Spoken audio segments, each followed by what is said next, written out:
So today we're going to talk about the importance of our foundational beliefs in finding happiness. Our foundational beliefs are often not talked about as much as they probably should be around reducing worry, regret, anxiety, and resentment. It's a big topic, and today we're just going to do an introduction to foundational beliefs.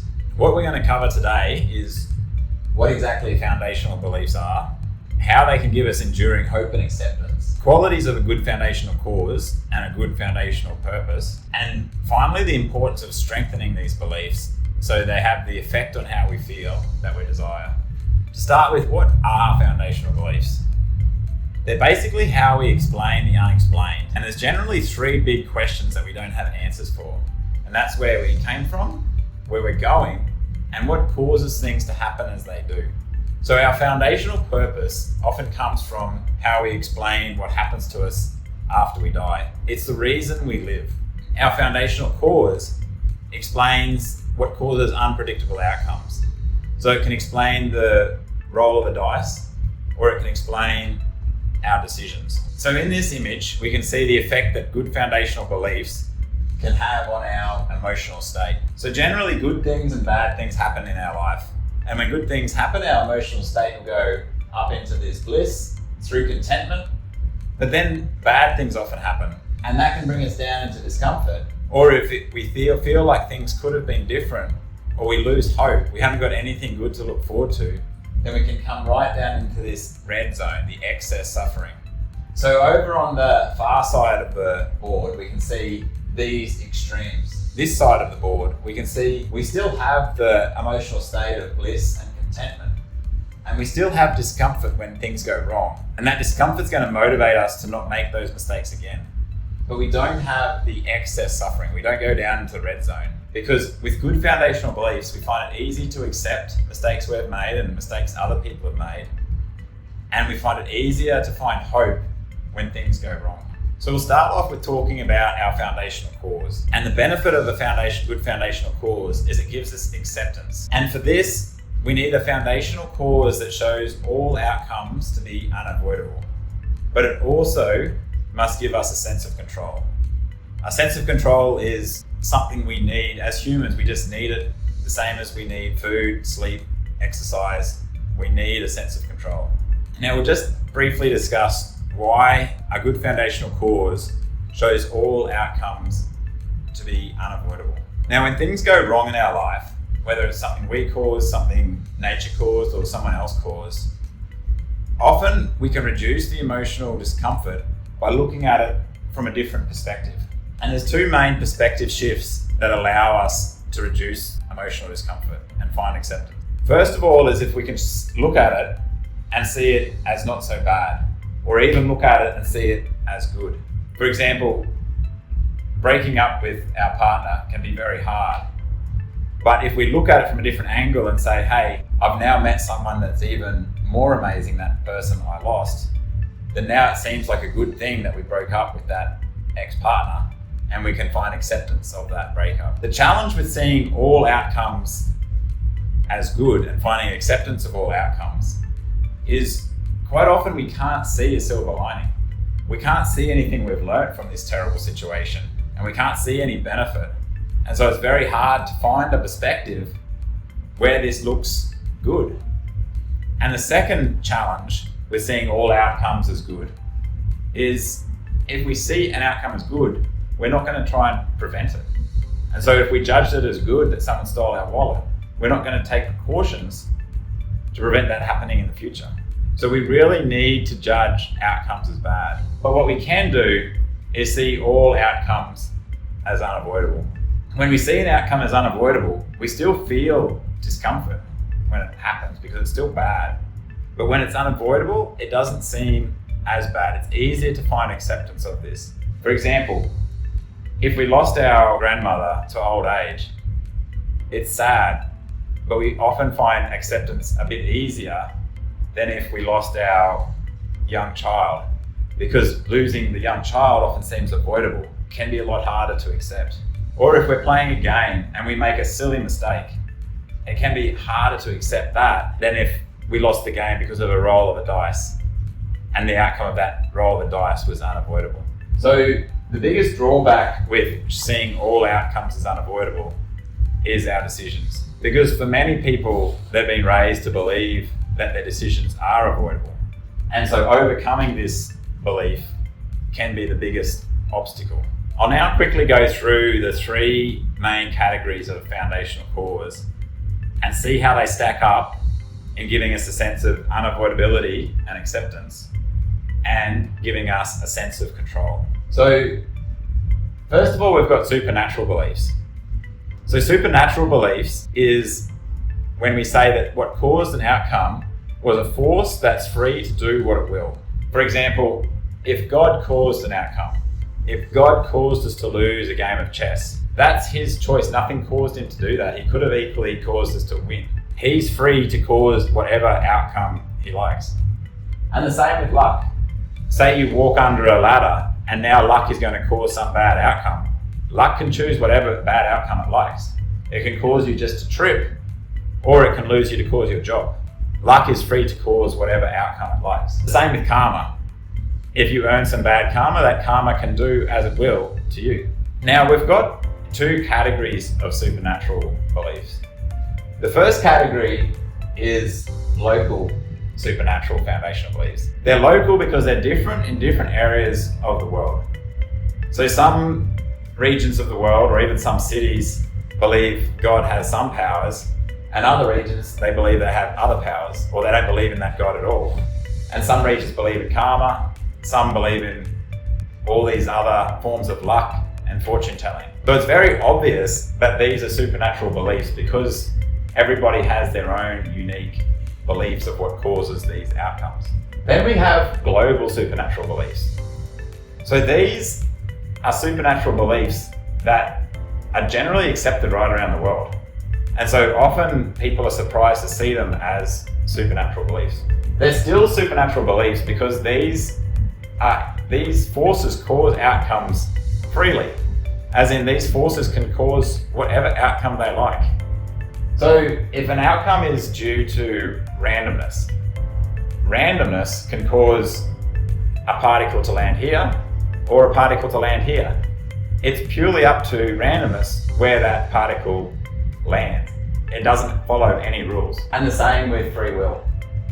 Free will is the belief that our decisions are not caused by anything. And so they are the first cause. So our decisions are free, meaning we can choose to go right or we can choose to go left. We are the first cause and we don't follow any rules. So it's a supernatural belief. It believes it has more power. Well, it is the most powerful. It is the first cause of these events.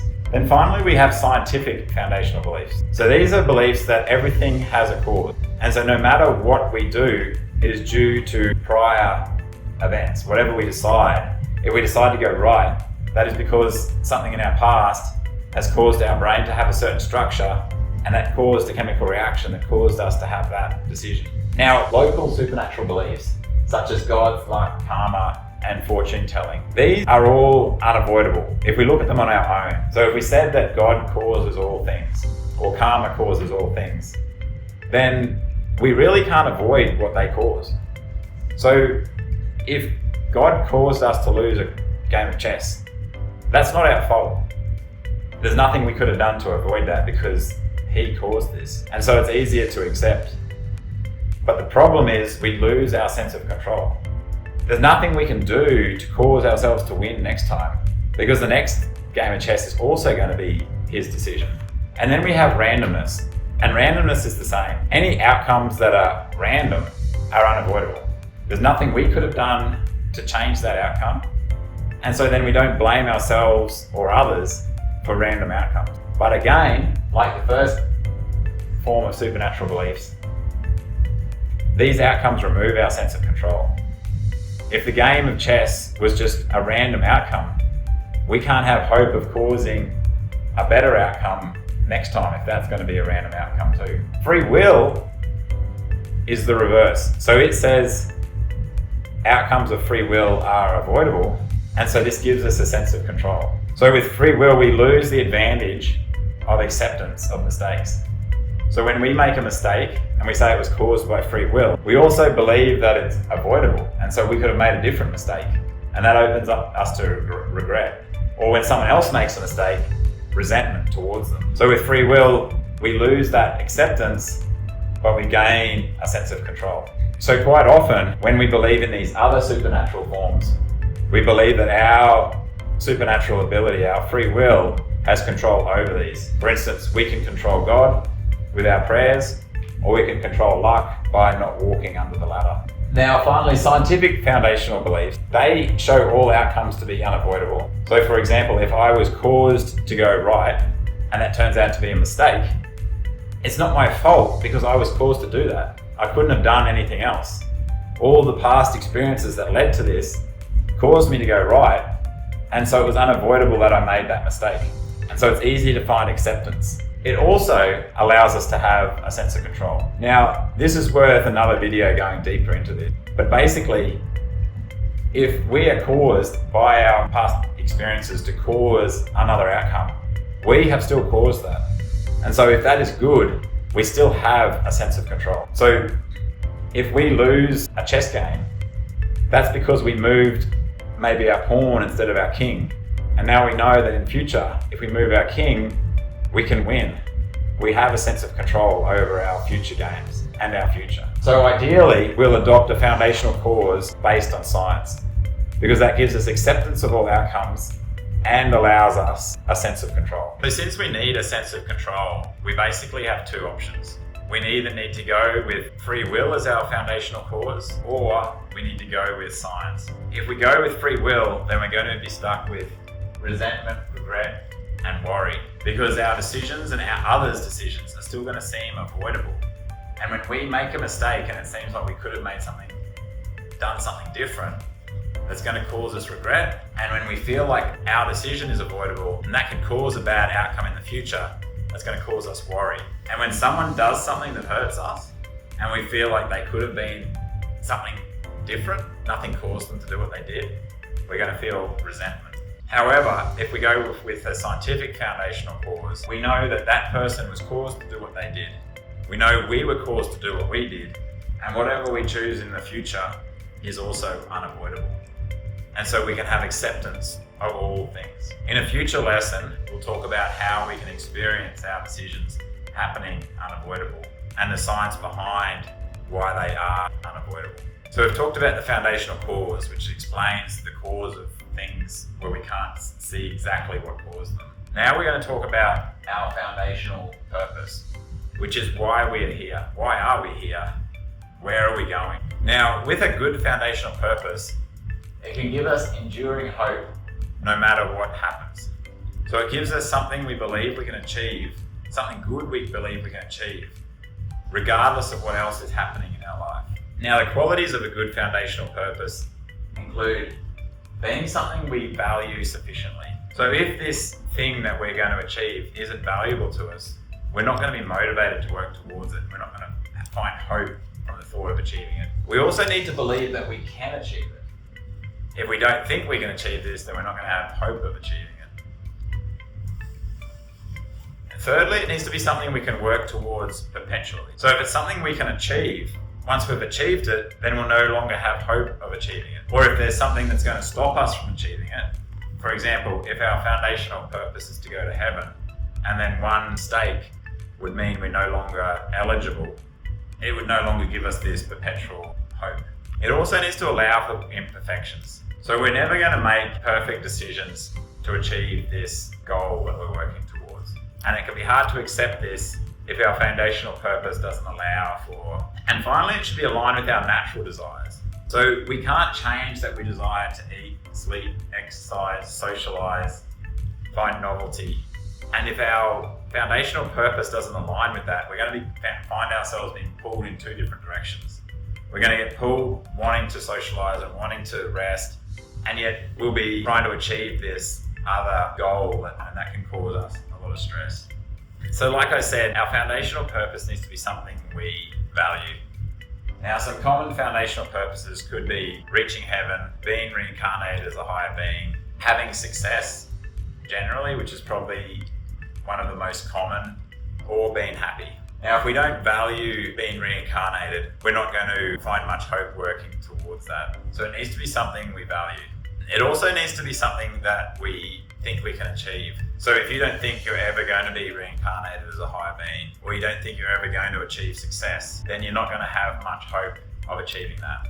Thirdly, it should be something that we can work towards perpetually. So quite often when we're working towards a fixed goal, such as getting a promotion or buying a house, if we don't reach that goal, then it can be devastating. Or if we reach it and then lose it, it can be devastating.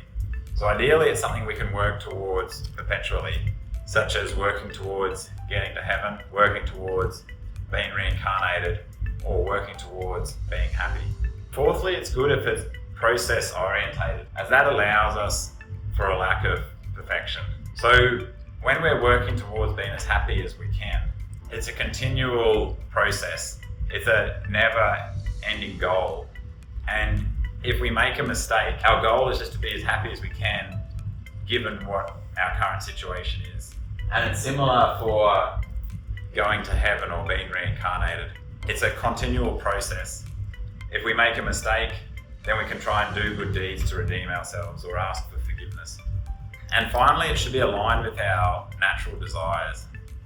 So if we want to sleep or spend time with our family, and yet we're working towards success, then quite often this tension can cause us a lot of stress. We really want to relax, we really want to spend time with our family, but we also really want to achieve success in this other area of our life, and that can cause a lot of stress. So for an example, I've put up 3 different potential foundational purposes and then seen how they stack up against these 5 criteria.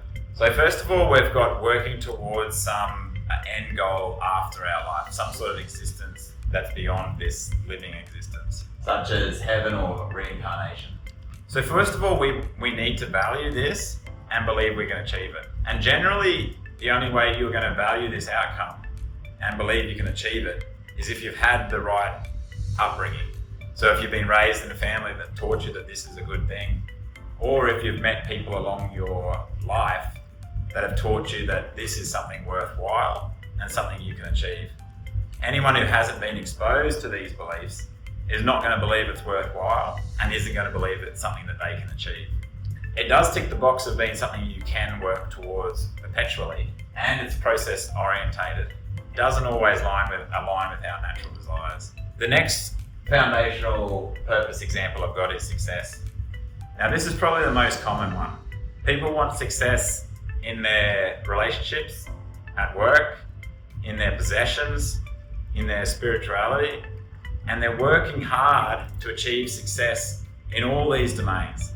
And quite often that just leaves no time for being happy. And so they become stressed. So they don't have time to sleep and exercise and socialize and find novelty and hope, because they're too busy trying to get success in all these different areas of their life. So how much we believe we can achieve success, again, depends on our past experiences. If we've had a lot of luck or a lot of good experiences, then the chances are we believe we can achieve success. And we'll continue to believe that until something bad happens, and then that can knock us around. It's not necessarily something we can work towards perpetually. Eventually we're going to get to a point where we achieve these goals or realize that we can't achieve them. It could be process orientated, but it often isn't. We often have a fixed goal that we want to achieve.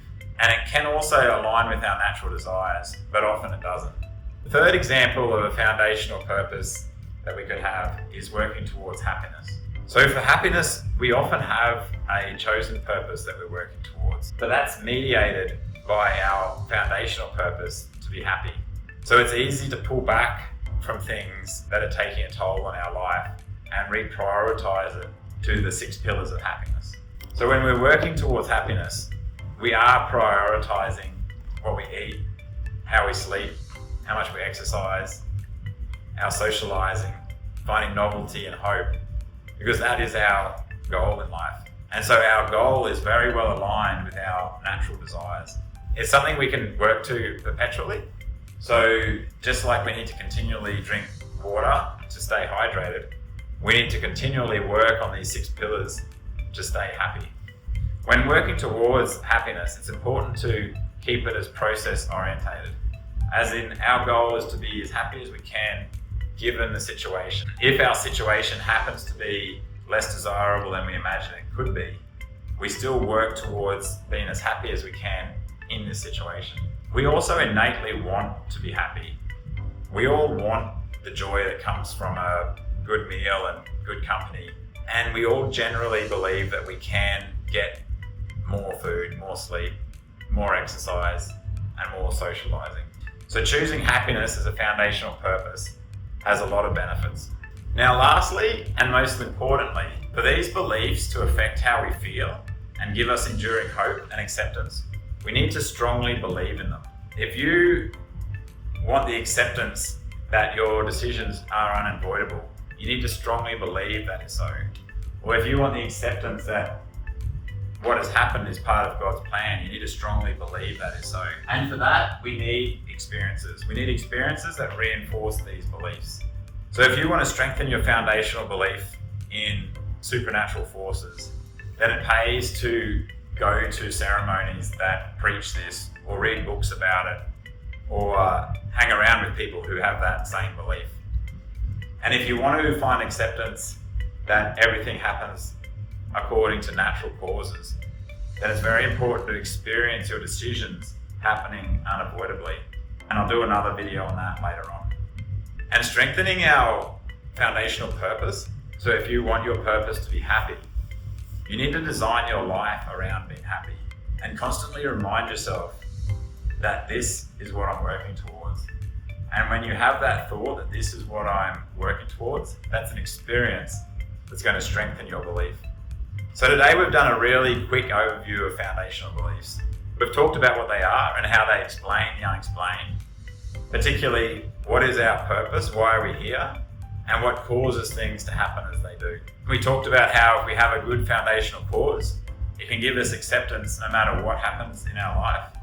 And if we have a good foundational purpose, it can give us hope no matter what happens to us in our life. We talked about how a good foundational cause shows all outcomes to be unavoidable. And a good foundational purpose will be something we believe we can achieve and we value, something we can work towards perpetually, something that's process orientated and aligns with our natural desires. Then finally, we talked about how these beliefs, to have an effect on how we feel, we need to strengthen them with experiences.